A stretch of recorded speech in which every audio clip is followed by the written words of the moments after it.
morning. Yes, there's my face. How are we doing today? Welcome to the show.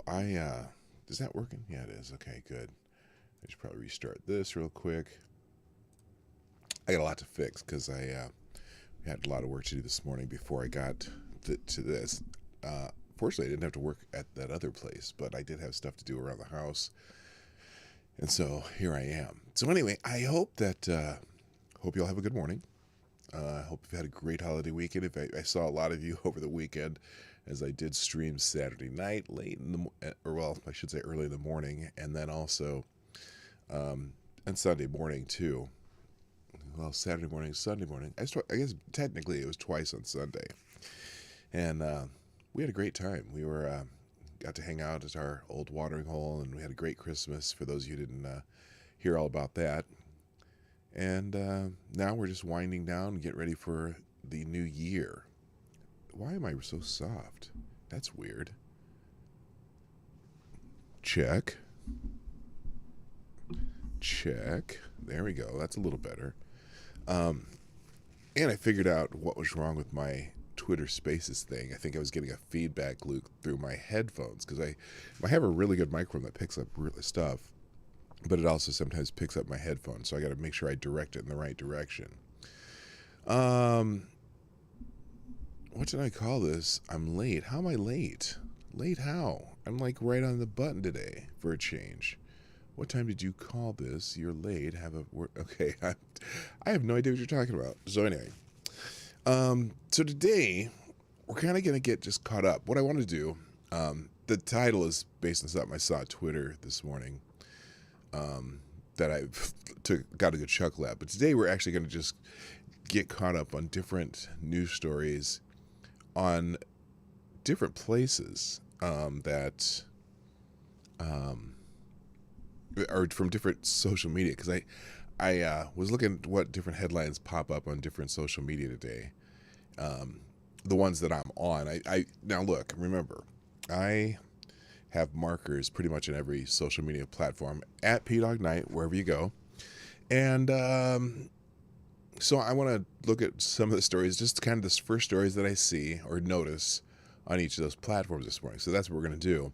Plus I want to talk about the guy who trolled Joe Biden. At least there's a good write-up about that, because this guy's getting the business, which is sort of not a surprise, but still, he's getting the business. So we'll do that and just have kind of a mellow stream today. I might even have some music in the background because it is Metal Monday, but I kind of got a 70s vibe going today. So we'll do that. Anyway, we'll do that right after the intro. Johnny, play the intro.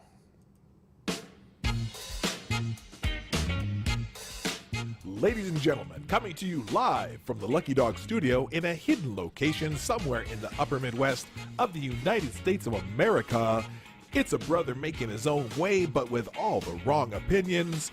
Welcome to the Morning Night Live with your host, yours truly, PDawgKnight.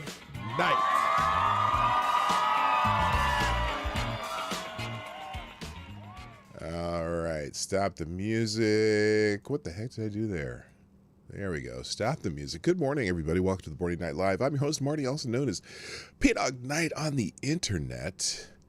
And welcome back to the PDawgKnight Channel. It is Monday, the 27th of December, 2021.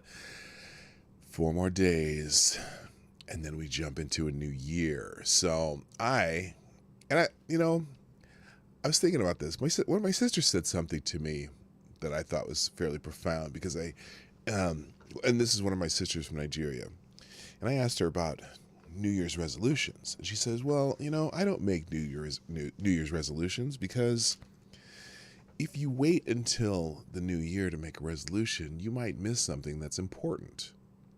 And I'm like, oh, that's what we're doing. Yeah, that's why my voice is coming over soft. I am doing the smooth 70s DJ kind of thing. Plus, I'm not talking very loud. My son is still here, and he's working in the room above me. So if I start yelling and ranting, then I don't know what kind of a day he's going to have. So anyway, I should put full chat on here. Anyway, so, excuse me. Thing today, I lost track of what I was saying. So the thing today, we're going to look at what news stories come off of some of these other social media platforms I'm on. Now, most of them, I admit, are rather... Forgot to move the open mic on Streamlabs. Oh, yeah, thanks. I'll turn that off. It is not open mic day. So that's... Thank you, Gunfox. Because, you know... So we're going to look at, like I said, stories that just caught my eye on a couple other platforms. So turn the open mic day off. There we go. We're all good now, so no one will mistakenly be waiting in the green room of empty green room. But so let's just let's do that after we say good morning to everybody. I'm glad you're all here. We got a pretty healthy crowd start. All right. So anyway, first in the chat today was Wikipedia Snippet, who gets the bell. Ooh, that didn't work. What the hell? Let's fix that right now. How about this? Okay, so let's try that again.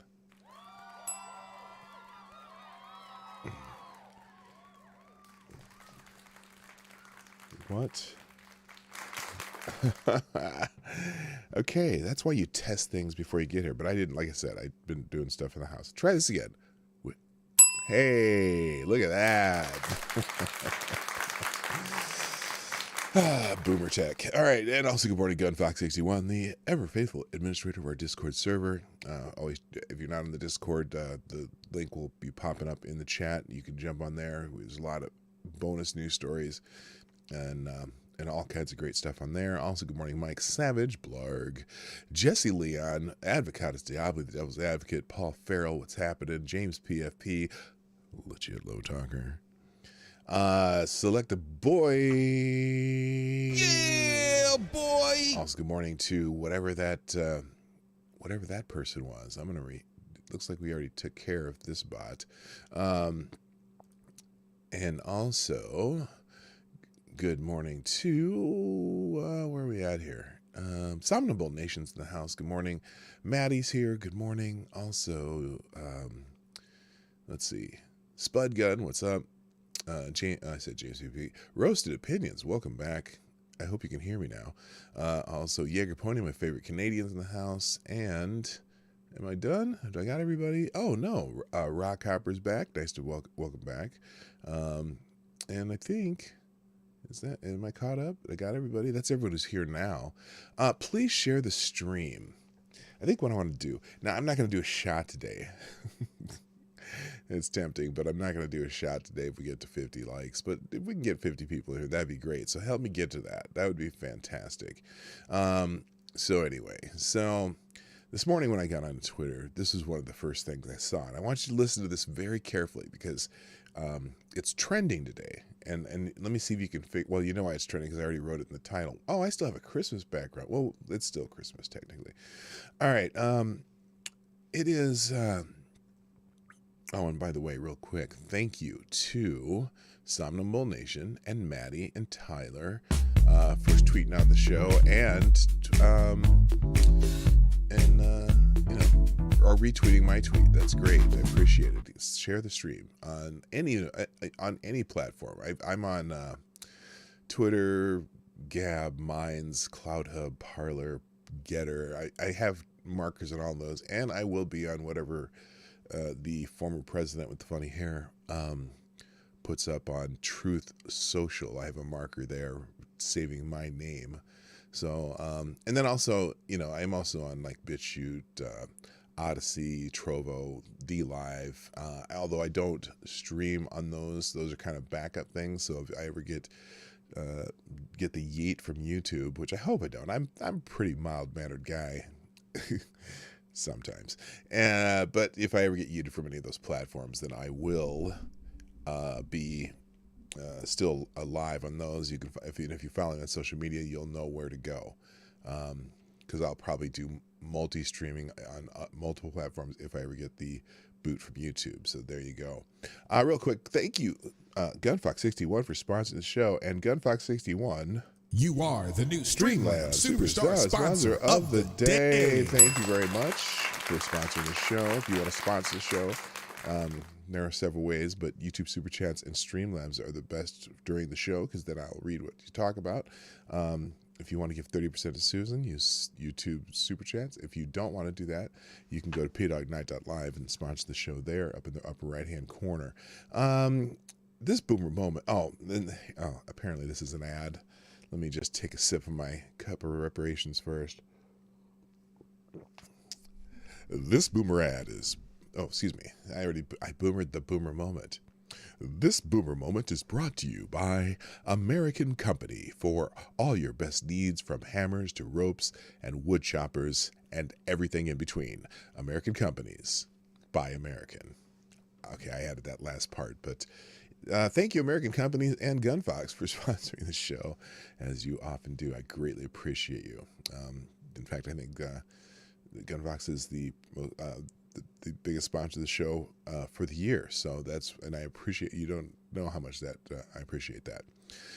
All right, 50 watching equals PDawg sings. Well, 50 watching, well, if we get that, I'll take that. I'll sing. I sing all the time. But I certainly could, I suppose I could do something special. But yeah, I'll sing. I have no problem singing. There's another one. There's another what? I'm not sure what you mean. It may not have popped up yet. They have there's another what? Okay, tell me what there's another one of. And then I'll make sure I read it. Oh, you did one earlier. Oh, did you? Oh, well, it's not showing up. And it's not showing up earlier, unless it's from yesterday.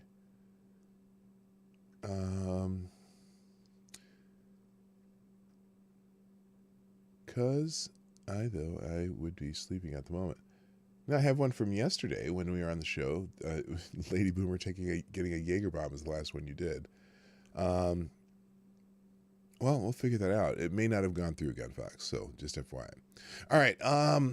Anyway, let's get into this thing though, because this thing popped up this morning, and I was like, I read this, and I saw this before I saw it trending, but it's trending now, at least the main word. And this person named Kyle Griffin. Let me just tell you who he is before I even click this over. Kyle Griffin is a senior producer of MSNBC's The Last Word. I think that's with Lawrence O'Donnell. And his Twitter handle is Opinions Mine, Do Not Congratulate. And he has 1.2 million followers on Twitter. And he wrote this. Let me just read the tweet for you here. Oh, I need to put it on the page here first. Hang on. Let me fix this so it fits better. There we go.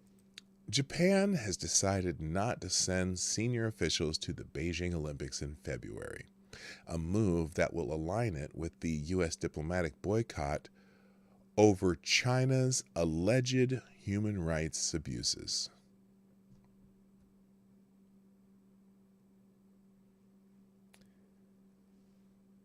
China's alleged human rights abuses. Now he already got the Siraj Hashmi does the worst tweets of the week every week, and he's already on the list. He made the list. This little pen symbol means he made the list.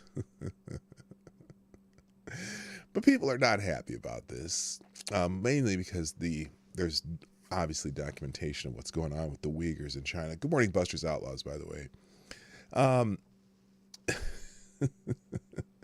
But the reaction has been swift and, well, challenging, so to speak. There are a lot of... Now, I don't know what this person's saying here. There are a lot of issues with China, and I agree with the boycott, but America should be shamefaced. What are we trying to fix here? Well, the word alleged, though, is not... It should not alleged. We have footage of the internment camps. We have documentation of it. And, but, you know, what's funny, I guess, about this is, well, not funny, sad. Obviously, now, let me back up here. remember who Kyle Griffith works for. I explained it at the beginning. Kyle Griffith works for MSNBC. MSNBC is part of NBC, and NBC has a $7.5 billion contract to broadcast the Olympics. Connect the dots. Because China does not take kindly to any shit talk about China. Even if it's not shit talk, even if it's clearly factual. By the way, good morning, Will Sinner and DeChef. Nice to see you. That's nice to see that name again. Does not take kindly to China's abuses, or to anyone talking anything bad about China. And when NBC has a 7.5, now the thing is though, the $7.5 billion deal with China is not necessarily China. China would make $7.5 billion. They're paying $7.5 billion to broadcast the Olympics. And yes, and the head of the IOC, you're correct, Gunfox, the head of the IOC is heavily influenced by the Chinese Communist Party. So their reporters, everyone at NBC from now through the end of the Olympics is going to have to tread lightly on anything they say about China, because you saw what happened to, like for example,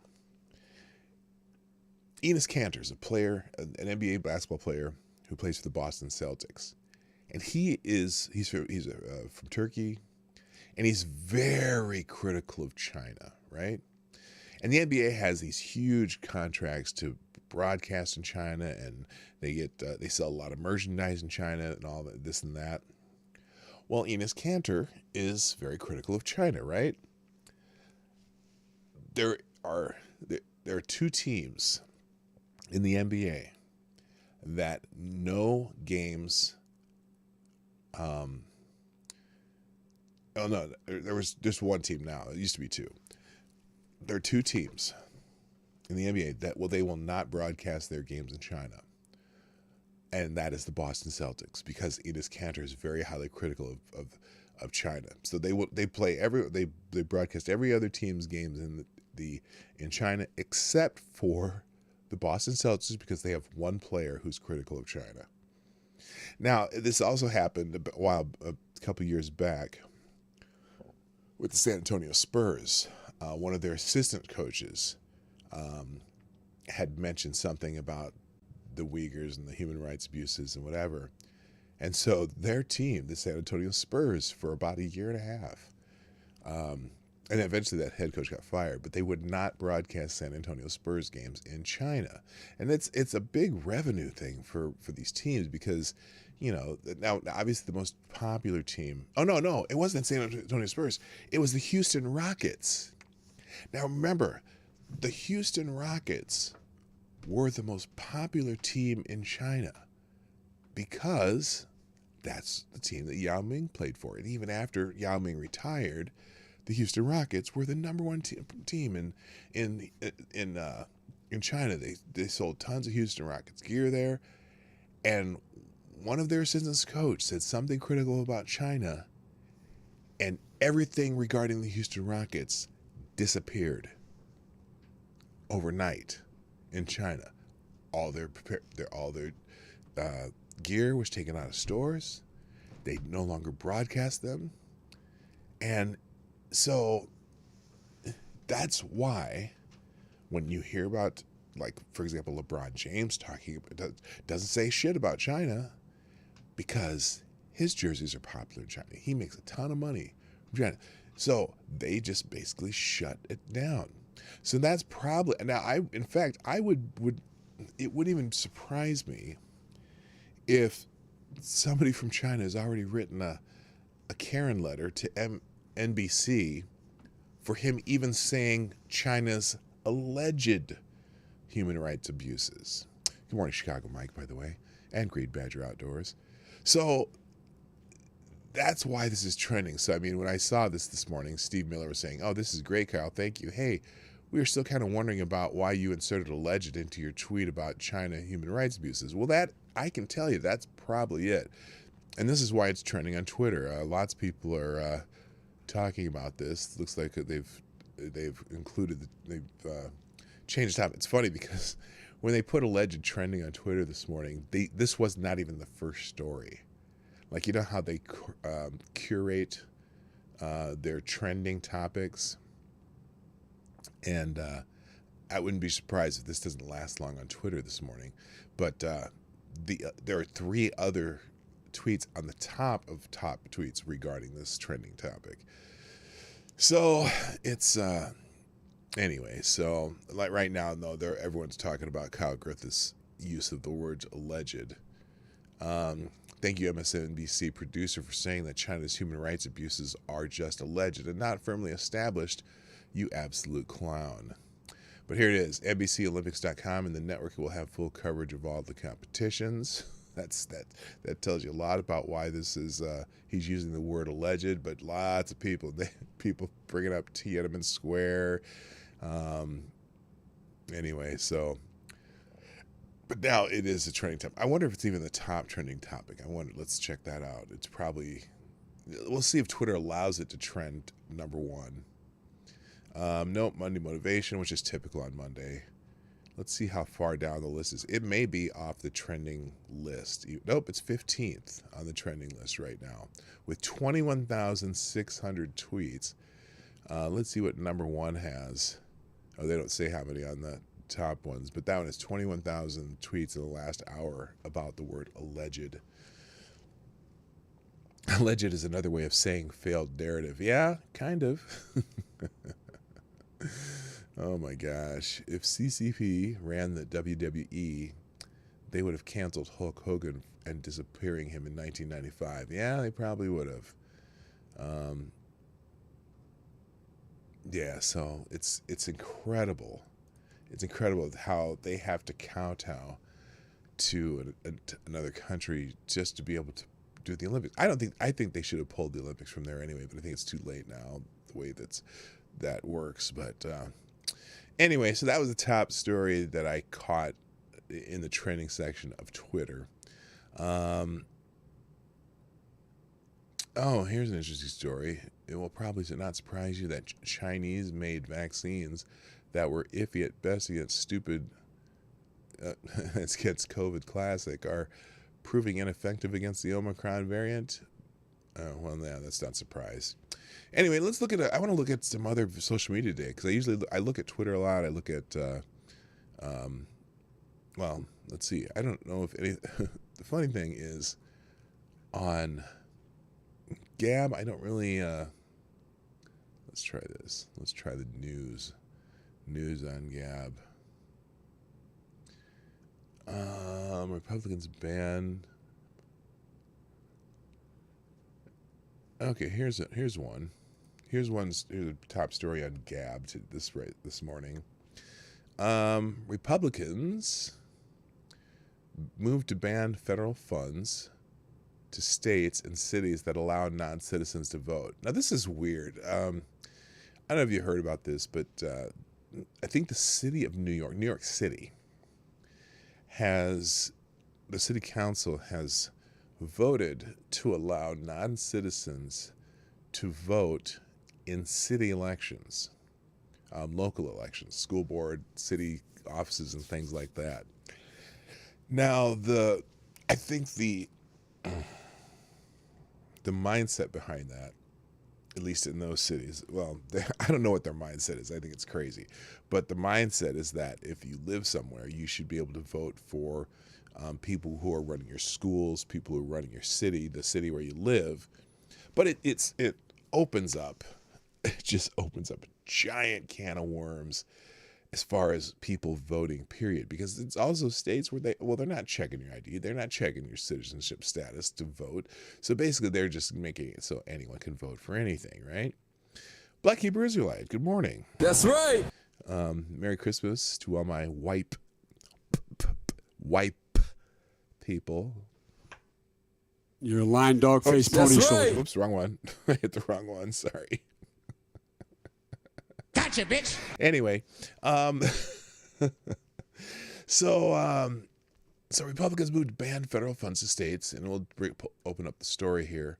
By the way, I'll have all the stories that I cover in the tab down below.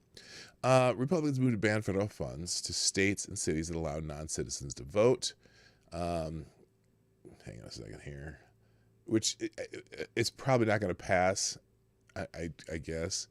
Senator Marco Rubio is leading a coalition of Republicans in Congress to sponsor legislation that would ban federal funding to states or localities that allow foreigners to vote in U.S. elections. Now, that's interesting because right now, I don't think that they can allow citizens to vote in what he describes as U.S. elections, maybe. They can't vote certainly in federal elections because there's already federal rules for voting in elections. And I don't know if any states have offered the idea that non-citizens can vote in state elections either. But I tell you what,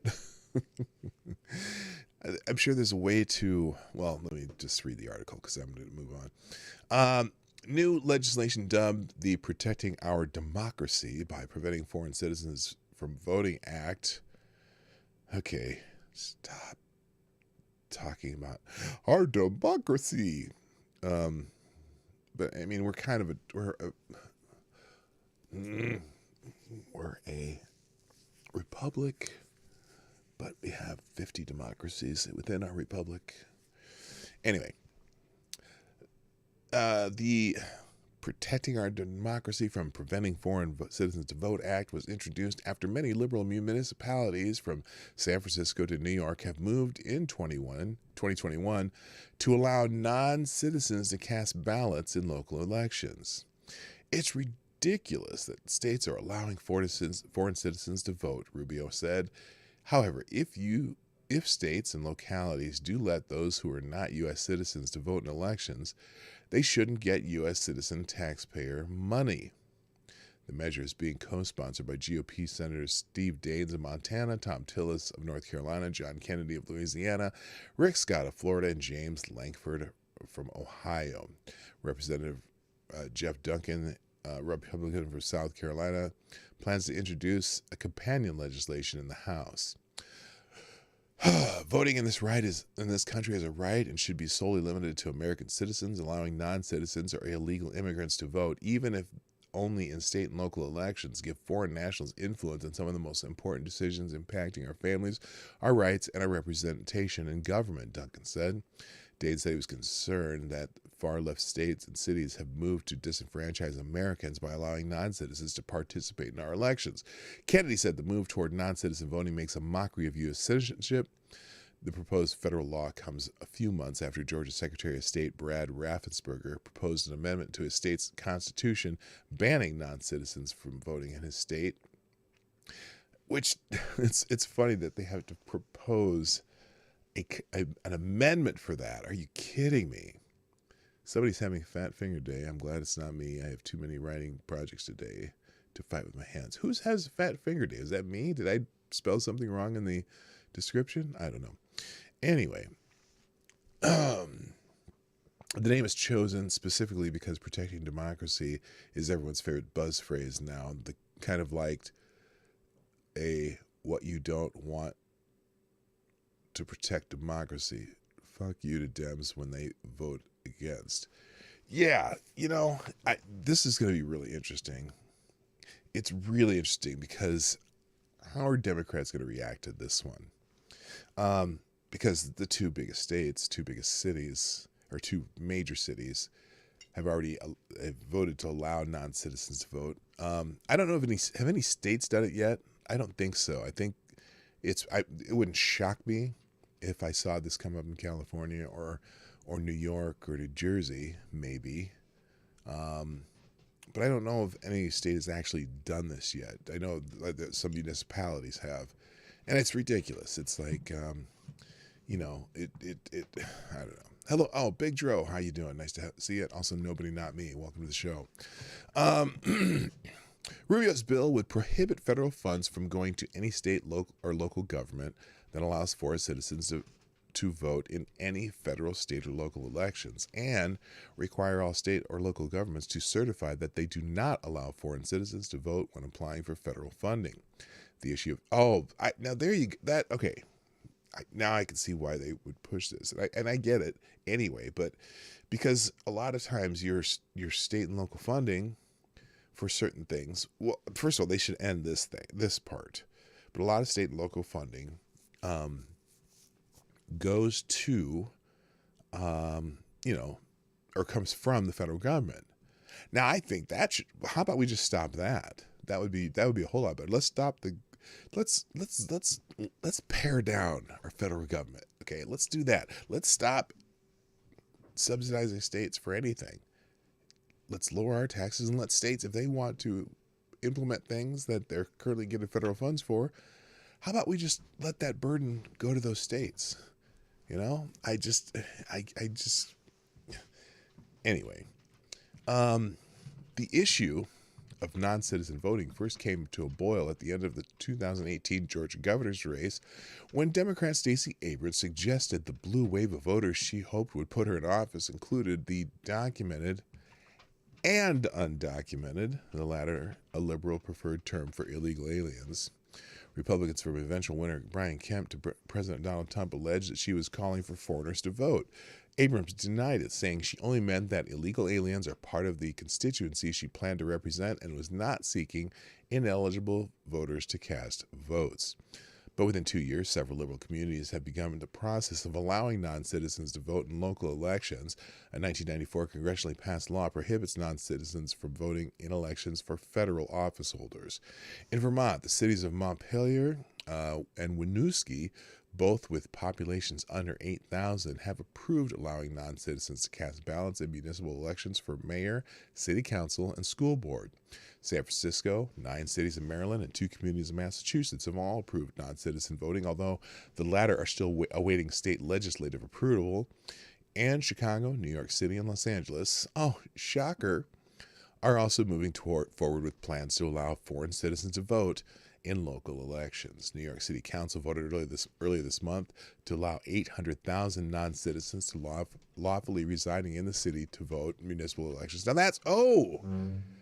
that's an interesting twist, because so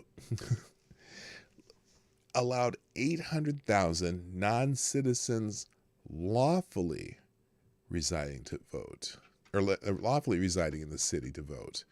So are they excluding people here who are in the country illegally? Are they excluding illegal aliens, undocumented workers? Are they interesting? So anyway, that was the one of the top articles in Gab this morning. Let's go over we're going to go to Minds. Good morning, Tyre Alexander. Nice to see you. There are 20 people in the stream, 15 likes. Hit the like button when you get a chance, if you remember. Also, share the stream. We're going to try to get to at least 50 people here today, or 50 likes. Not just 50 people, 50 likes. So that's going to be a challenge for you guys. Also, get the... you can share the stream before, during, after the stream. If you're watching on replay, put a comment in the comment section so I know you're here. And if you want to sponsor the show, you can do it through SuperChats, PDawgKnight.live if you don't want to give 30% to Susan. And there's a couple other options down in the description down below. Thank you. Good morning, Willett Forge, too. Yeah, good alleged morning. I hear you. Good morning to you, too. All right, let's go over to Minds this morning. Now, okay, that's probably not going to be it. The first post I see here is a woman in her underwear, and talking about the number of chemicals in products that are used by women. Interesting. And the most common chemical. This is an interesting graphic, actually. Even with the woman who's scantily or basically non-clothed, it's talking about chemicals. Well, here, I'll show it. It's nothing you can't see. So shampoo, average number of chemicals, 15. Most worrying, sodium lauryl sulfate, tetrasodium, and propylene glycol. Possible side effects, irritation, possible eye damage. Pear spray, average number of chemicals. 11, most worrying, octinoxate, isoflatothalates. Possible side effects, allergy, irritation to eyes, nose, and throat. Hormone disruption linked to changes in cell structure. Blusher, chemicals, 16, most worrying, ethylparabens, methylparaben, propylparaben, possible side effects, irritation, hormonal disruptions. Anyway, that's an interesting graphic. Feel free to share that photo. Okay, good morning, Cindy. How are you? Eyeshadow lipstick, most worrying, promethyl methacrylate, possible side effects, allergies linked to cancer. Nail varnish, 31 chemicals. Okay, so anyway, I'll figure out a way to share that in the, is there a link to that? This gives you a link. I'll just leave that. No, that's in the news feed. How do I get rid of this? Okay, so anyway,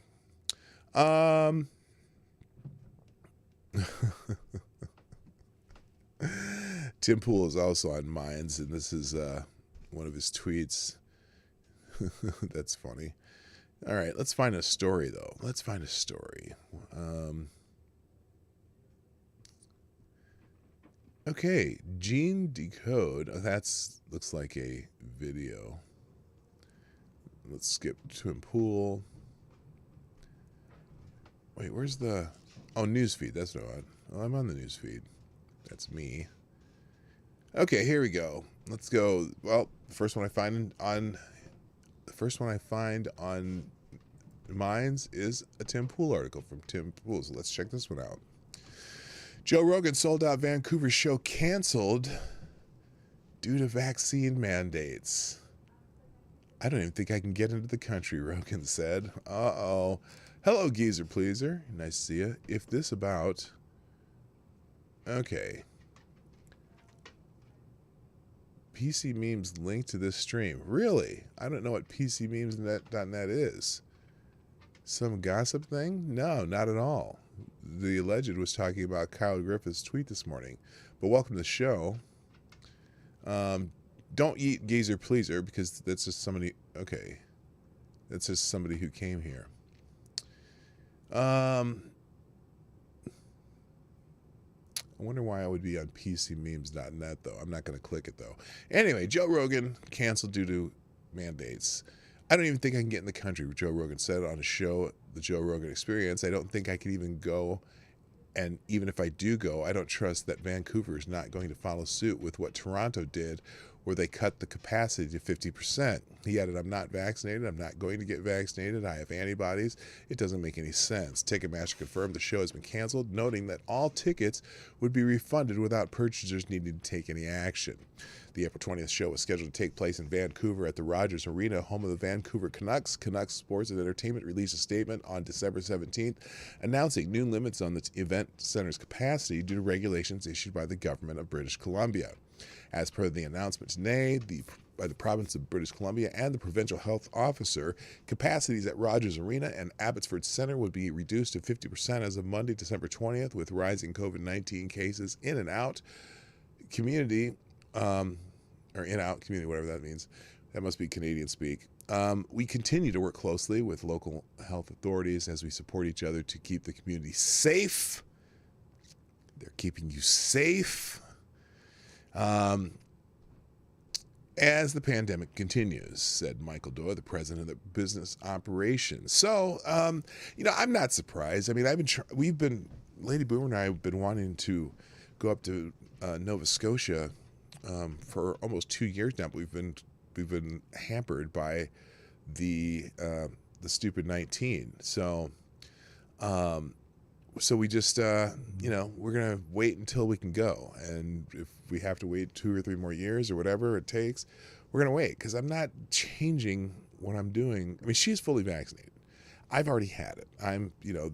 They're going to figure out, as many countries have already figured out, that your immune system acquires a immunity as effective as any of these Fauci juices. And so, it is what it is. And, and the B cell memory, okay? And it seems to be just as effective against any of the variants, Omicron variant. So, it is what it is. Speaking of which, Omicron variant right now basically has the effects of a severe cold. At least that's what it seems to be. And I'm curious, though, now that it's spreading wildly and it's they say it's the number one variant. Now, the other party, here's another problem that I have. So they keep saying it's the number one variant raging through the country and raging through the world right now, with milder effects. They've at least admitted it has milder effects. But here's my question. How do they know it's the Omicron variant if they're not testing for the Omicron variant? The last person that I talked to, they said, oh yeah, they said I had the Omicron variant. But then they said they didn't test for the Omicron variant. So I'm not sure how they know it's the Omicron variant. How do they know? I don't know. 35 haven't died, so doing good. Okay, well, that's cool.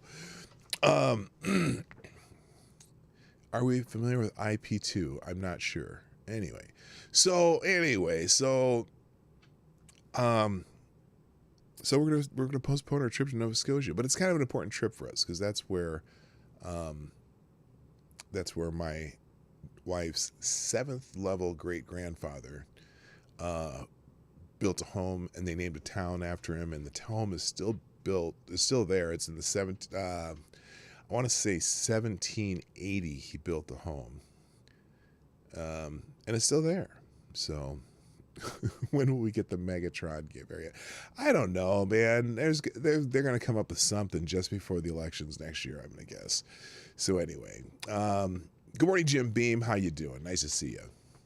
So, but yeah, so Rogan has been aced out of his show in Canada. Oh, Canada.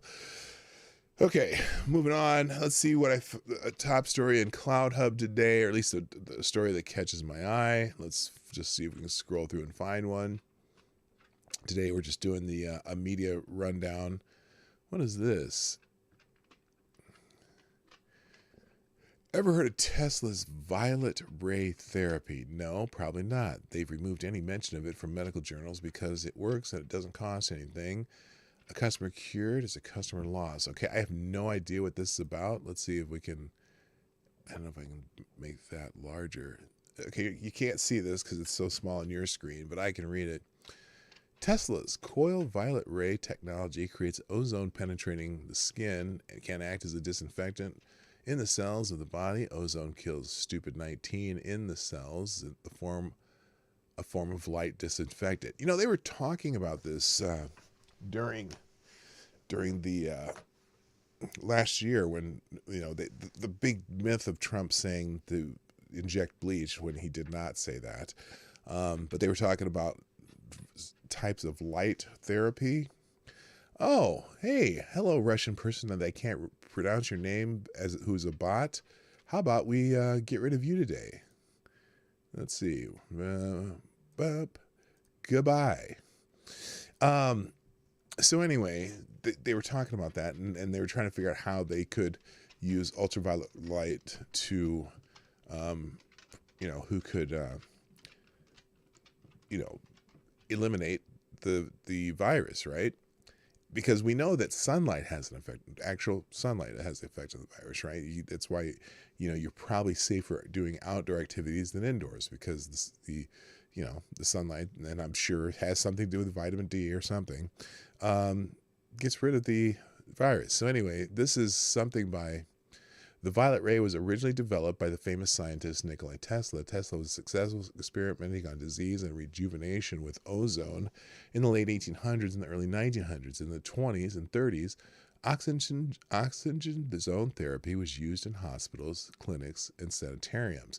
In the second half of the 20th century, pharmaceutical companies started disparaging all electrotherapies as drug-oriented medicine was taking off under the Flexner Report, which banned everything from being taught in the medical schools besides deadly allopathy. Tesla had a hunch that since his high potential currents could be passed into the body harmlessly, these currents might lend themselves to electrical therapeutic uses. He experimented upon himself. When Tesla was struck down in the streets by a New York taxi, he didn't deliver himself over to the medicals, but dragged himself up to his hotel room, where in seclusion, with the help of his own electrotherapy, he recovered from his fractures and contusions. Okay, this is maybe a myth. I'm just saying it's a story that I'm reading from somewhere else, and I'm not giving any medical advice. Good morning, Data Wasteland. He recovered from his fractures and contusions. He never patented in electrotherapy, but in 1891 began publishing his observations in technical journals, and 7 years later we find Tesla giving a speech to the American Electrotherapeutic Association in which he details with drawings the violet ray apparatus he has invented for this purpose, which included a Tesla coil. The violet ray was ultimately banned by a fake doctor commissioned by the Rockefellers and Carnegies named Abraham Flexner. In his Flexner report of 1910, the stage was set for pharmaceuticals, allopathy, with many alternative healing modalities deemed quack, thus removing AMA certification from schools who taught these therapies and destroying the doctors who used them.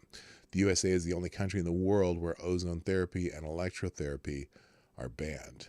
The FDA on the violet ray. So okay, interesting. Never heard of that. If you've heard of that, great. That really wasn't the plan here. Oh, communism real. Nancy's home, Nancy's district. That's here. Let me blow that up for you a little bit. Anyway, that's what you're finding. That was on minds.com. That wasn't really the plan article I was going to do. Let me see if I can isolate that and make it so I can is there a link to it? No, I don't want to report it. Is there a way to link that? I don't know. Share. Here we go. Let's try this. Copy link, and we'll see if we can open it over here.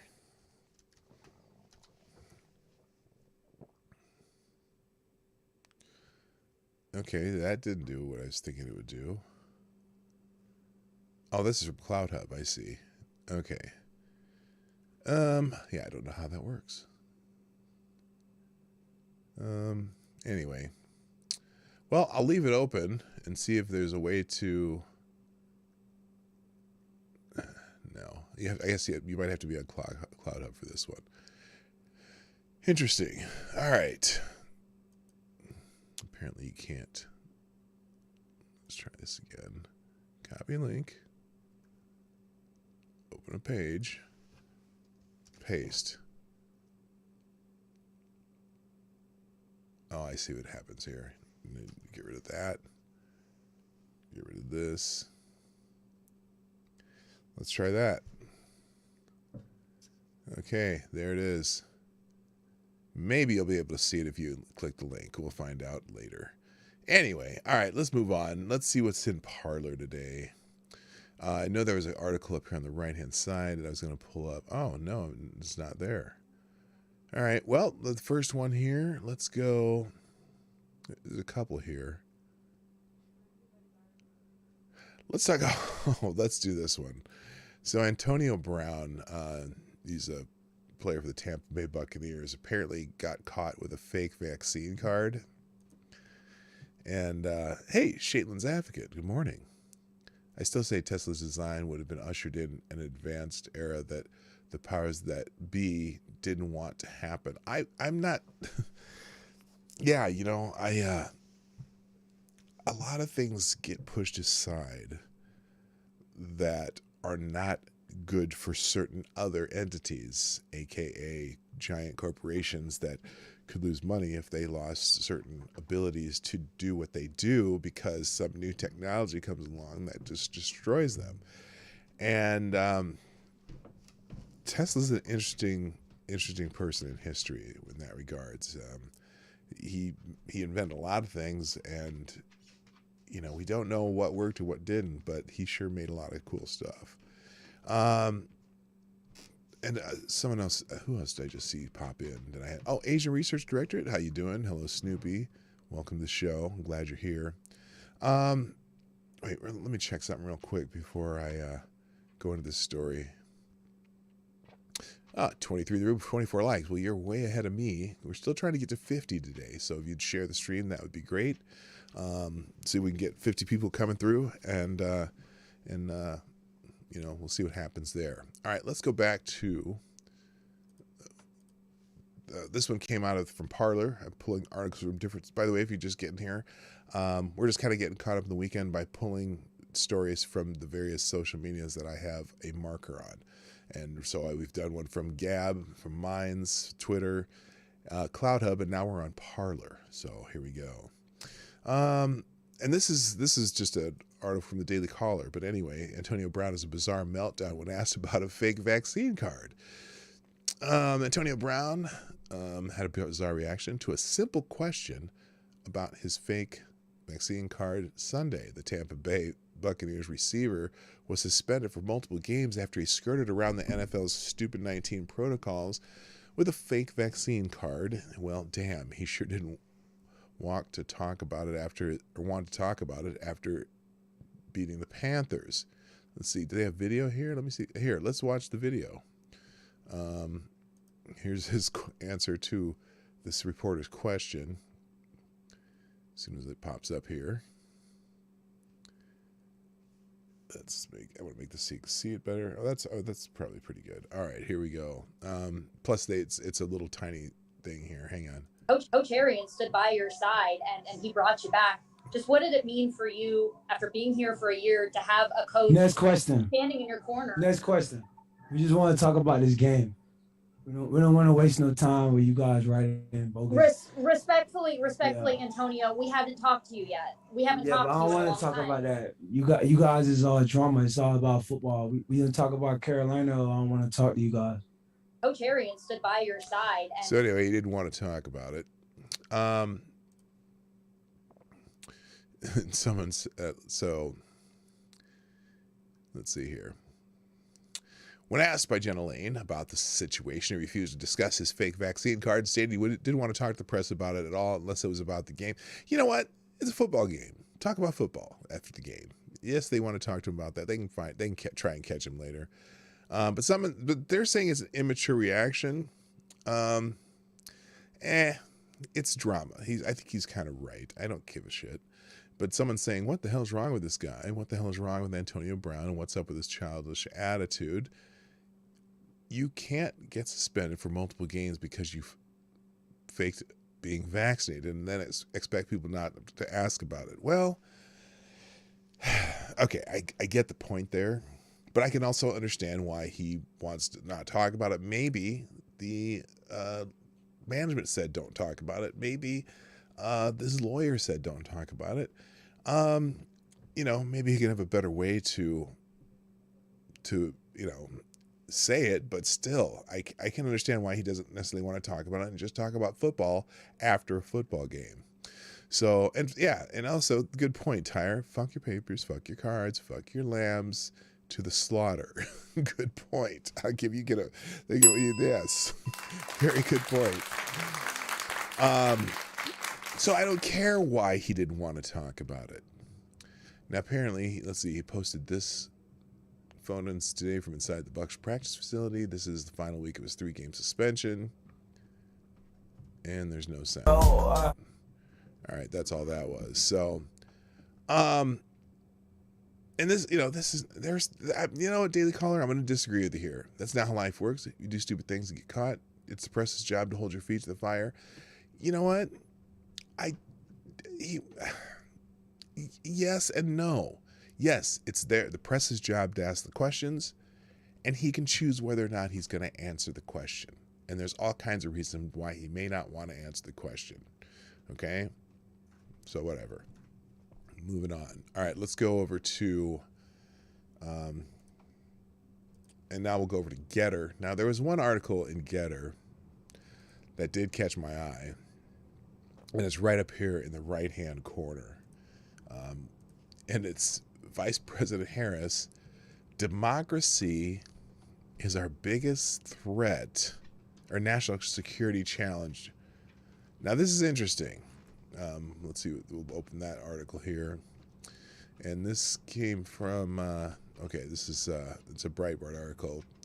Bernard Carrick, I don't know what they call posting on Getter, but Bernard Carrick is the one who put it up here. Vice President Kamala Harris said Sunday on CBS Face the Nation that our democracy was the biggest national security challenge. And there's a partial transcript here. Let's just watch the video, though. Medical experts are projecting that we could see as many as 1 million. No, wait. This is the whole... No. I don't do the whole interview. Let's see if they got a clip. Well, apparently not. I'll just read the part that's relevant here. So Margaret Brennan asked her, what do you see is the biggest national security challenge confronting the United States? What is the thing that worries you and keeps you up at night? Now, she didn't say the fact that China and Russia are intimating that they may be doing some military action soon. She is not worried about terrorism. She's not worried about anything. Here's her answer. Frankly, one of them is our democracy. Our democracy. And that I can talk about because it's not classified. Oh, I get it. She doesn't need to talk about classified. It really does. I think now I can imagine how she's saying that. She's probably laughing and giggling while she's doing it because she knows she's lying. I think there is no question in the minds of people who are foreign policy experts that the year 2021 is not the year 2000.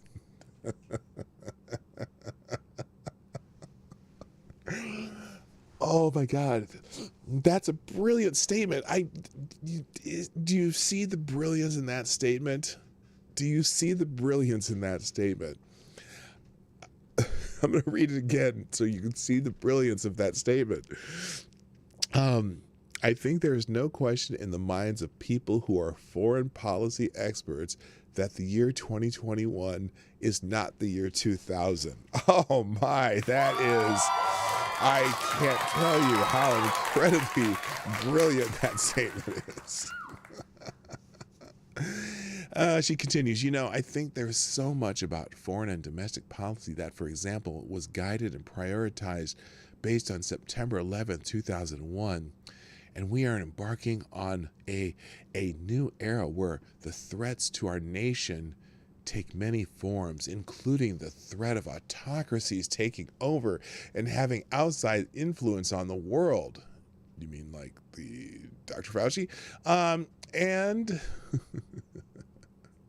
so I go back to our point about the need to fight for the integrity of our democracy. In addition, it is obviously about what we need to do in the climate crisis. We just did the meetings around the COP and recognizing, some used to laugh and say how you could say that the climate is about national security. Well, of course it is. And I can go through the details of why. But what we must do then in the face of any and all threats is recognize that one of our greatest strengths is to strengthen our relationship with our allies. Okay, this is meandering and going all over the place. The relationship with our allies and partners around the world. And that has been one of the highest priorities of our administration. It has been to re-enter, for example, the Paris Agreement, useless, and it has been to do the work of working with our European allies. It is the work of building back the trust that is necessary for us to be a member of a community of nations that share values and priorities. I think one of the greatest threats that we saw recently is that when we pull out those relationships, we weaken our standing as a nation and therefore weaken, I believe, our security. Okay, no. We didn't weaken that. We made it stronger by making them step up to the plate and have some responsibility besides us having all the responsibility. I don't know what she's talking about there, but that was a meandering answer that she just she pulled out of her hind parts. If you want to watch the whole Face the Nation interview, though, it is at the top, the whole 30 minutes. why anyone would want to watch an interview with Kamala Harris, I don't know. Maybe if you're going to want to be more comfortable with the fact when she becomes the president in February 2023, then maybe you should listen to everything she has to say because you want to be prepared for that shit. All right, enough of that. I did have one story that I had pulled up here that I really wanted to go into about this guy that made the mistake of trolling Joe Biden. Okay. Real quick, we do have 23 in the house, 24 likes, 29 current viewers. Okay. And 29 likes. Nice. Okay, cool. Still trying to get up to 50 today if you can. Keep sharing the stream. That's fantastic. Let's see. And also quick thank yous to Willet Forge. Well, I should say, let's see, Willet Forge, Tyler F. Somnambul Nation, who retweeted my notification this morning. I think I already said that. And then Maddie and Somnambul Nation also put out their own notifications. I appreciate that. I want to go to the top of the aggregator I use the most, JJ Sefton from the Ace of Spades. She's talking about the Trans-Pacific Partnership and the Paris Accords. Yeah. And the Paris Accords can, again, it didn't require much from anybody else, but it sure required a lot from us. And also the fact that over that period that we were in them, or since we've been out of them, we've reduced, even if I'm not one of those, I'm not against global warming. The Earth's been warming since the Ice Age, and we don't know what the actual perfect temperature of the Earth is, but it doesn't seem like the predictions that have been coming since Mr. Gore's movie, none of them have been coming true. Okay, but the United States has reduced emissions beyond the goals that they've been setting, or at least we're on pace to do it beyond the goals that they've been setting, without being part of the Accords. So, and part of it is that there are people out there who have learned that if they wanted people to use new tech or inventing new technologies, that the constant fear porn of climate change has enabled them to come up with products and things that help whatever these people want done. And I'll just go with Elon Musk as an example, who now is the richest man in the world because he's come up with the technology and a vehicle that capitalizes on the planet-changing climate fear porn. And it's made him a very rich man. And I think there's a lot of people out there working on things that, and the other part too is there are people are working on technologies that not only help with that thought, that situation, but that are great products that people are going to want, and that if they keep developing those products, they will also become very rich people. So I think there's a market way to handle any problem, and so I guess that's my point. And good morning, Cool Frog. Nice to see you. Is February 2023 really a thing that will happen? Oh, so here's my thought on that. And I've been saying this since Biden was elected because Biden's losing it. And they can only keep the worn strings of his marionette doll fresh for so long. And what I've always said, my prediction, and many others, it wasn't an original thought, but is what I kind of think may happen, is they're not going to have any type of crisis with the president until after January 2023, because if she does become president before then she can only run for office again once. They want to make it so she can run for office again twice. Although it's interesting because there's so many weird hit pieces. I wouldn't say hit pieces, but just pieces questioning Kamala Harris. And it makes you wonder, is her position safe? But whatever it is, I said from the beginning, like, how are they going to keep this guy, his how are they going to keep him competent, which is generous at best? How are they going to keep him competent for 4 years? They're not. That's the media wanted Kamala Harris to be the next president. The Democratic Party wanted Kamala Harris to be the next president, and Kamala Harris couldn't do it on her own. She couldn't make it to the first primary. She was so unpopular. Tulsi Gabbard, I think, destroyed her candidacy, and so they found a way to get her at least in the mix so that they can install her as the president they wanted, that they would have never gotten through elections. So that's just, I won't say it's a conspiracy theory. I say it's political fantasy porn, where it's really bad porn. Anyway. Let's talk about this poor guy in Oregon that made the mistake of trolling Joe Biden. So there's this article. This is the introduction to the morning report from the Ace of Spades this morning, which J.J. Sefton writes, who says, "Good morning, kids. Monday and the final week of yet another accursed year. I hope you found some peace and consolation and hopefulness for a Christmas that can tide you over for how long is anyone's guess. But if you're counting on life in America resembling what it was on VJ Day anytime soon, you're living in denial, because every day is more like a deceased for JJ Day." A diseased for JJ Day. I'm sorry, I did read that wrong.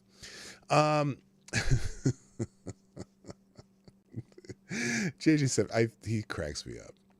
Anyway, worse are those who think that everything we've been through in our, not only since Trump, but really since 9/11/01, is just business as usual with a couple of glitches here and there that can be resolved if we vote harder and take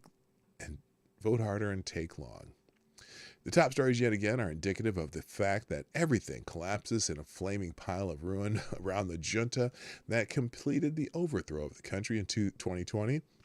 The doubling, tripling, and quadrupling down of the disastrous policies that got us here in just under a year, plus the initial 2 weeks of lockdowns encompassing the last 9 months of Trump's first term, is in direct proportion to the dwindling returns on the agitprop to convince the low-info crowd not to believe their lying eyes. Case in point is the hapless schmuck named Jared Schmeck, who now finds himself in the literal crosshairs of an enraged leftist base. And this is from the article from PJ Media. Jared Schmeck is the man from Oregon who trolled Joe Biden during the NORAD Santa tracking live stream on Christmas Eve. Says he is now getting death threats after his innocent stunt. I understand there's a vulgar meaning to "Let's Go Brandon," but I'm not that simple-minded, no matter how I feel about him, he said.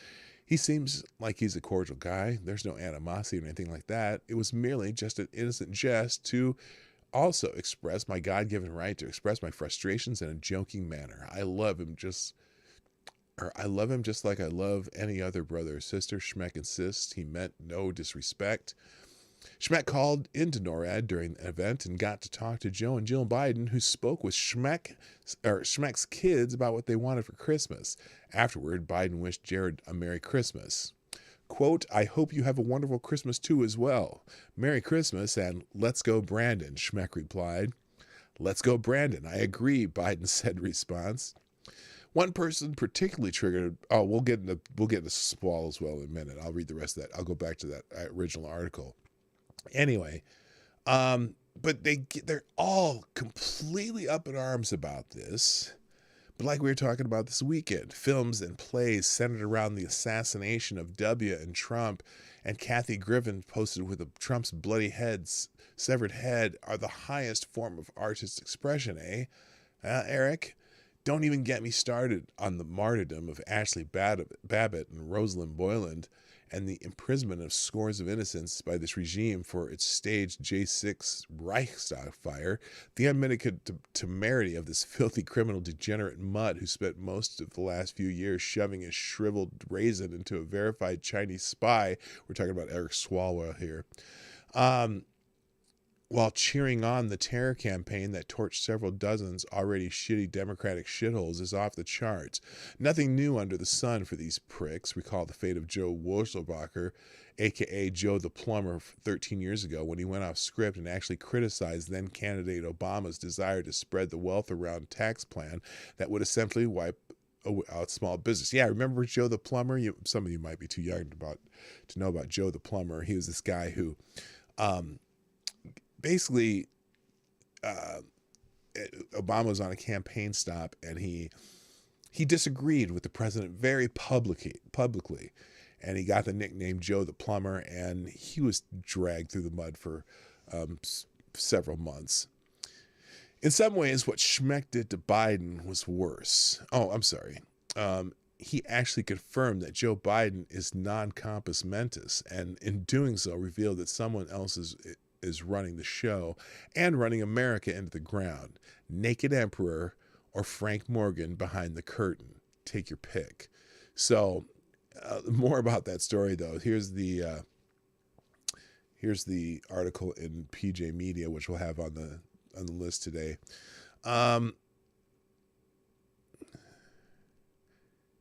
So he just said that now I'm being attacked for utilizing my freedom of speech. He also said that he started getting vague but threatening phone calls in the aftermath of the call. Yeah, because they basically published who he was. Not that he wasn't, right there on the feed anyway. Good Morning Mass Creation broadcast, by the way. So one person, let's talk about Swalwell. One person particularly triggered by Schmeck's trolling of Biden is Representative Eric Swalwell of California, who has taken to Twitter to attack the 35-year-old father of four. Said, first he said, I refuse to believe that we are this indecent as people.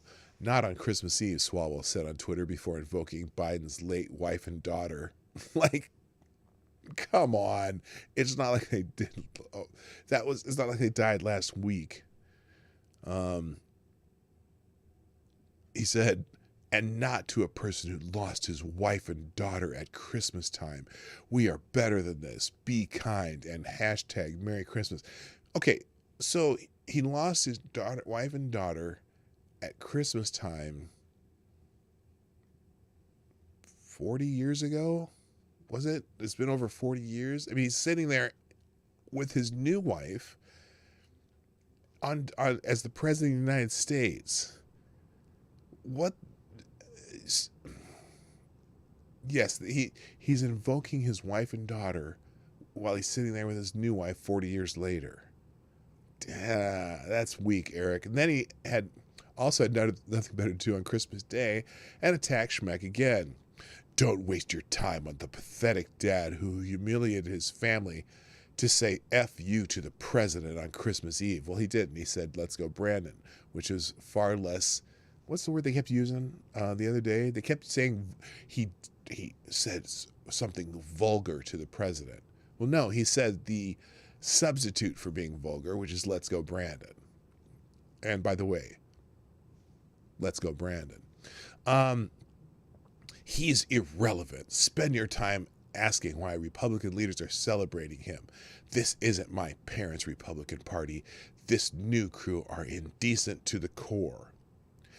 Now, don't waste your time on the pathetic dad. Let's just start with that. Okay, Mr. Swalwell. Oh, Gary Perry, nice to have you in the chat. Thank you, Johnny Hellcat, for doing that work. I don't want. Oh, by the way, on the bats, you can just report them. Or am I the only one who can report them? I don't know. If you can, just report them as spam. Don't even time them out. Just report them as spam. Let them just disappear forever. So don't waste your time on the pathetic dad. Gee, it is Christmas Day, Eric Swalwell, even though I say swallow as well. It's Christmas Day, and what are you doing on Christmas Day? You're tweeting about the pathetic dad. Don't waste your time with the pathetic dad. You're tweeting about the pathetic dad who humiliated his family. Really? Did he? I don't think he humiliated his family. To say F you, no, he didn't say F you. He said, let's go Brandon. He's irrelevant, and you're talking about him.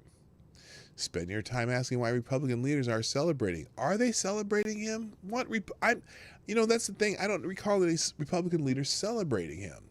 They might have chuckled at the troll of Joe Biden and the fact that Joe Biden is so incontinent. Oh, not incontinent. That means he's peeing himself. Well, you know what I mean. It's similar. It might be true. That might be true too. Didn't he drop a load in his pants when he was being the Pope? Anyway, incontinent. That was what I was saying. I meant, I don't know what I was trying to say. It doesn't matter. But I don't know anyone's nobody's celebrating him. Are they laughing because they trolled him and it was successful? Maybe, but are they yelling? Or, anyway, so this guy's just tweeted, I am being attacked for utilizing my freedom of speech, for expressing my frustrations in a joking manner, complains Jared Smeck, which is good. Anyway, Smeck is now getting death threats over an innocent joke, but to Swalwell, it's Republicans who are indecent to their core. I think Swalwell needs his head examined. As of this writing, hashtag Jared Smeck is trending on Twitter due to reports of the backlash he received. The same people who said F Trump and those who were fine with it at award shows. Oh yeah, you're doing it at award shows too. Remember that? How about that? So, and for more at award shows and more for years, are mad that some rando pranked the guy who said the entire pandemic was the uninjected's fault. Dana Lash tweeted, "Man, these people are never not the collective victim."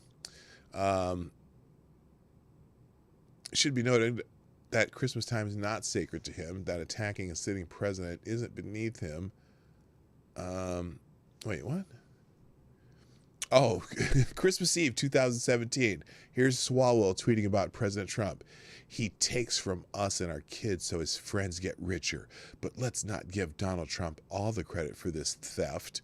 He has accomplishments, the House GOP and Senate GOP. Let's prosecute accordingly. Well, I don't get it. Hello, Fight for Our Rights. And by the way, real quick, thank you, Maddie, for sponsoring the show. And Maddie, you are the new Streamlabs Superstar Sponsor of the Day. Thank you very much for sponsoring the show through Streamlabs, who says, I've lost several family members over the holidays. You learn to cope and move on. It was not disrespectful to his past loved ones. Swallowswell is full of bullshit. I concur. Thank you, Maddie, again. Yeah, I can relate to losing a family member over the holidays in recent days. And so the idea that they were insulting his family members from 40 years ago, no, it wasn't related to his family members at all. It was related to him. And he has nothing to do with those family members he's lost over 40 years ago, other than they're his family members. But this has nothing to do with it. This had nothing to do with that. And he wasn't there. He wasn't on, doing a live feed of the NORAD Santa tracker because of his family members that died 40 years ago. It has nothing to do with it. He was there as the president of the United States, Now, and the fact that the guy said, let's go Brandon, instead of fuck Joe Biden on a live feed, at least he didn't say something vulgar that kids would understand. So it's just stupid. And Swallow has also repeatedly attacked Trump around Christmas. Here, let's see this one. I'm going to open that. So I guess he's not better than this. Certainly not enough to bully a private citizen. And don't forget the affair with the Chinese spy. So here's what they link to. Swalwell. Oh, this is just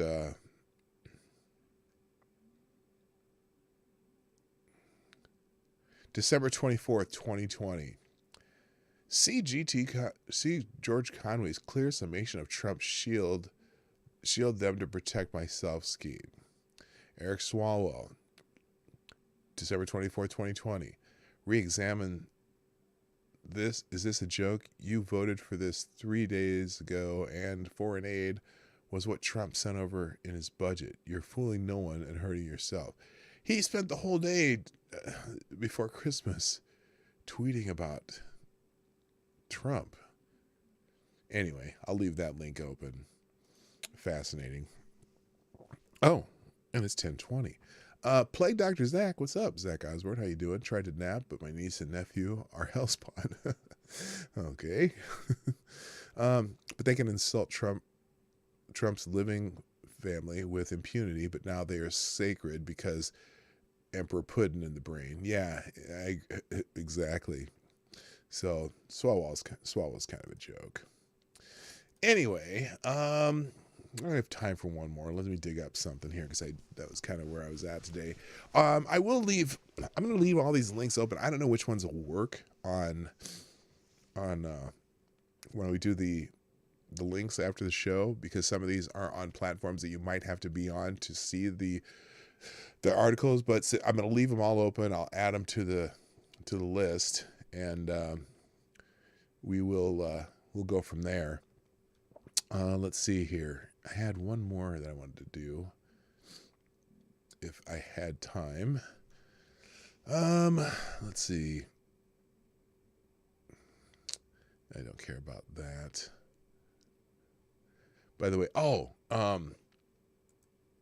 this is about the January 6th thing, and Julie Kelly. If you haven't checked out American Greatness, which is another website that just does news and stuff, Julie Kelly has been prolific on reporting on the January 6th situation. Riots, I will call them. I do not call them an insurrection or a coup, but they were definitely riots. And also on Twitter, she tweets about it a lot. And this, here, let me center it. Just a second here. So, surveillance video shows police beating a woman on January 6th. This is from yesterday, because they're starting to get some of the videos starting to come out. And because they have what, 15,000 hours of video, and there's all kinds of stuff. So anyway, recently released surveillance video from inside the Lower West Terrace tunnel at the Capitol building from last January 6th confirms what American Greatness reported for months. Law enforcement officers from the D.C. Metropolitan Police Department and U.S. Capitol Police led a brutal assault against Trump supporters trapped inside that tunnel during the Capitol protest. The 3-hour clip offers one angle of what happened between 2 p.m. and 5 p.m. in the tunnel, the site of the most violent clashes between police and protesters. It also the location where Rosalind Boyd, a Trump supporter from Georgia, died. Now, this is the one where they said that she died of natural causes. Okay, I don't know if you're familiar with this. One clip shows the attack on Victoria White, a Minnesota mother of 4 who was viciously beaten by at least 2 D.C. Metro officers. So this is that video. Let me see if I can make that more visible.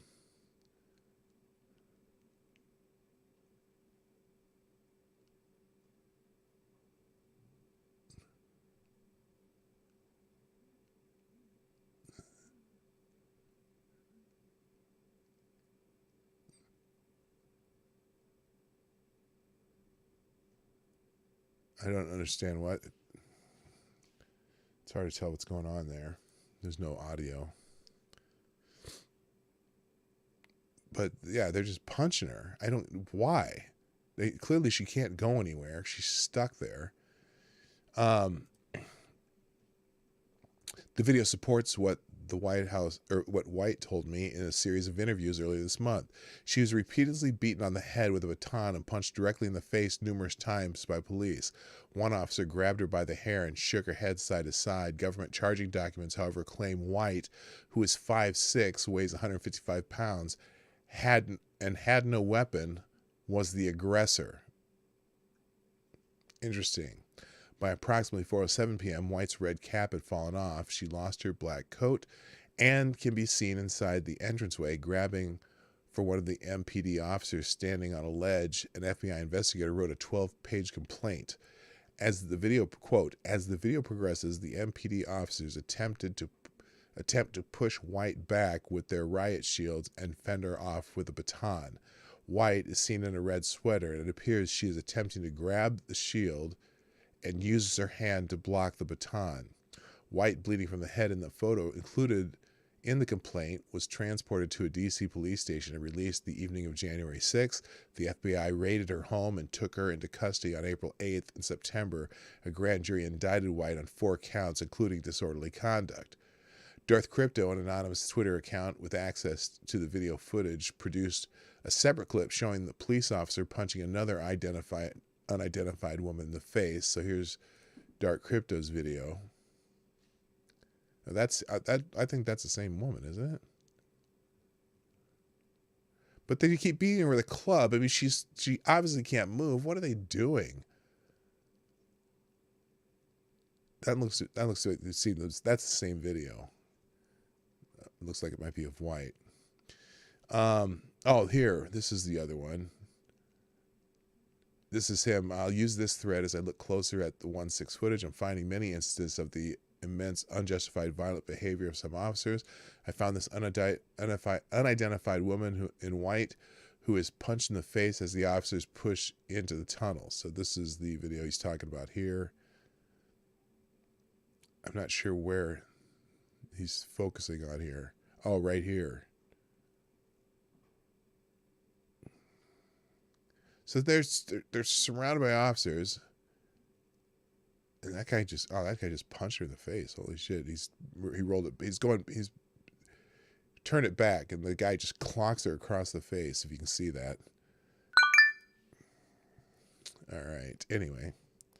An officer standing on a ledge outside the tunnel sprayed pepper spray and attacked 2 women within a matter of minutes, hitting one woman attempting to escape the melee with a baton and stomping another woman on the head after she fell down from the force of the crowd. Let's see, which one is that? Is that this one?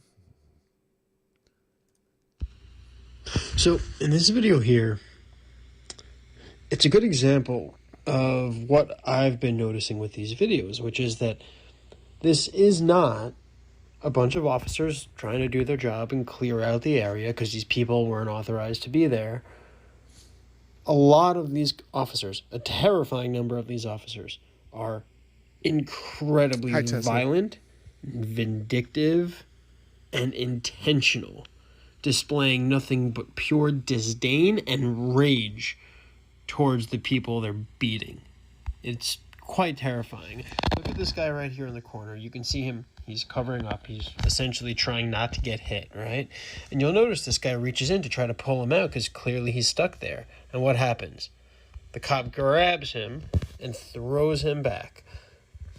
Starts beating him with his shield. It's crazy. See, hey, watch. Tries to reach in and pull him out.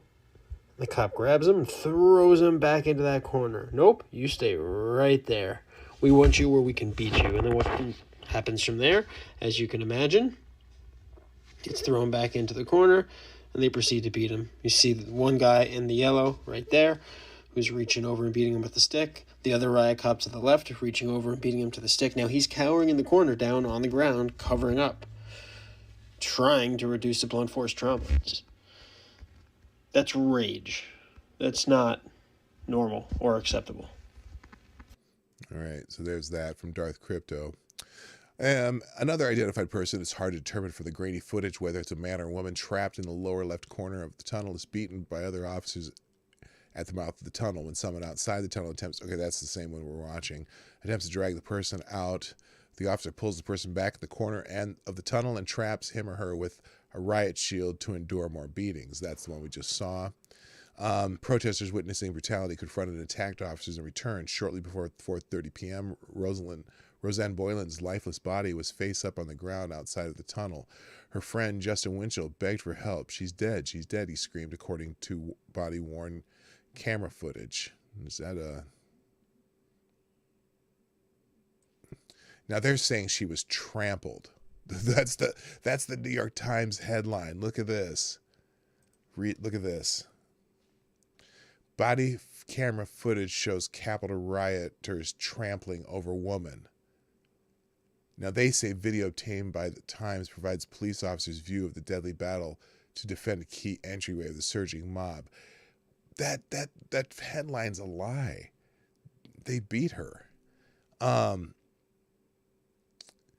In April, the D.C. Medical Examiner's Office concluded Boylan died of an accidental drug overdose. But here, body cam footage shows Capitol rioters trampling over a woman? What do you mean? What are they talking about? An accidental drug overdose? Her family reportedly has hired an investigator to find out the real cause of her death. Police began attacking crowds of protesters peacefully assembled outside the Capitol building around 1:15 p.m. on January 6th, shortly after President Trump finished his speech at the Ellipse. Capitol Police deployed tear gas and pepper balls into the crowd, while D.C. Metro Police threw flashbangs and sting balls filled with rubber bullets, which prompted many of the initial confrontation between police and protesters. Michael Byrd, a lieutenant with the Capitol Police, shot Ashley Babbitt at near point-blank range, killing her just outside the Speaker's lobby at 2:43 p.m. on January 6th. At least 2 January 6 defendants charged with assaulting police officers will accuse law enforcement of excessive force that day and cite self-defense as a reason for their conduct.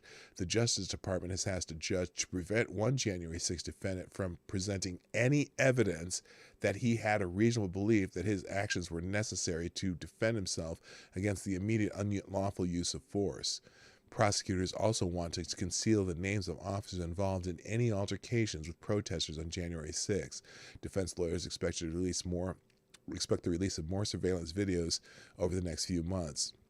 No officer on duty that day has been charged with the unlawful force. 3 D.C. Metro and 1 Capitol Police officer reportedly have committed suicide since January 6th. So if you want to, if you really want to get an in-depth look at the other possibilities of what happened, Julie Kelly has been all over it and she has what is known in the colloquial non-business of reporting receipts she has. So anyway, so that's it for today, gang. I guess a scheduling note. The schedule's not changing. I'm here Monday through Friday, 10 o'clock Eastern, 9 o'clock Central. Thanks everybody who showed up today. 35 likes, 28 still in the room. That's great. Thank you. Appreciate that. Please share the stream before, during, and after. Hit the like button now before you go if you haven't done so already, but I think everyone's pretty much done that. If you haven't, though, click that like button. And you can share the stream. If you're watching on replay, put a comment in the comment section so I know you're here and I can reply and say thank you. Or at least give you one of those little heart thingies. That's me saying thank you. If you get one of those little heart thingies, that says thank you. And then you can sponsor the show as Gunfox61 and Maddie did this morning through Streamlabs, which is at PDawgKnight.live, or through YouTube Super Chats and other ways to do it down in the description below. That's it for today. Thanks, everybody. Hope you have a wonderful day. I'll see you tomorrow. My name is PDawgKnight. And I'm out of here. Bye-bye. Merry Christmas and soon to be Happy New Year. Bye-bye.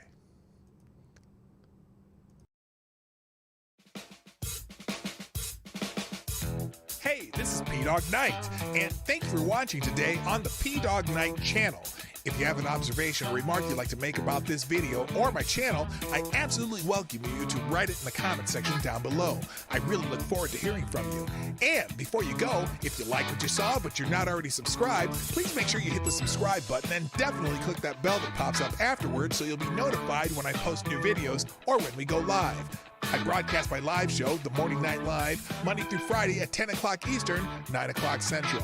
A special thank you to all the supporters of this channel who share our videos on social media and who make donations through Streamlabs, YouTube, Venmo, and Cashapp, which are all linked in the description down below. Thanks again, and until next time, I'm PDawgKnight, and I'm out of here.